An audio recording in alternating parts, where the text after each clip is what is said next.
সবাই যখন মৃত্যুটাকে ভীষণ ভয় পায়, আমি তখন হাসতে হাসতে আল্লাহর কাছে ভীষণ সন্তুষ্টি নিয়ে পৌঁছতে চাই যে আমি একটা ন্যূনতম ওই জীবনটা লিড করতে পারলাম, যে আমি একটা ইনসাফের হাসি নিয়ে আমি আমার আল্লাহর কাছে পৌঁছতে চাই। হায়াত মৌতের মালিক আল্লাহ, ন্যূনতম সিকিউরিটি নিয়ে চলাও হলো সুন্নাহ।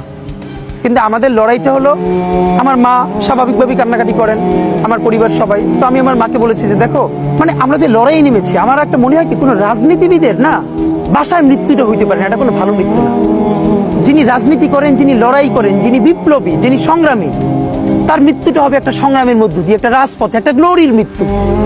আমি তো ভীষণ ভাবে প্রত্যাশা করি, আমি ছোটবেলা থেকে এই স্বপ্নটা দেখি, অনেক জায়গায় বলেছি, একটা তুমুল মিছিল হচ্ছে অন্যায়ের বিরুদ্ধে, সেই মিছিলের সামনে আমি আছি, কোনো একটা বুলেট এসে আমার বুকটা হয়তো বিদ্ধ করে দিয়েছে, এবং সেই মিছিলে আমি হাসতে হাসতে আমি শহীদ হয়ে গেছি। এবং সবাই যখন মৃত্যুটাকে ভীষণ ভয় পায়,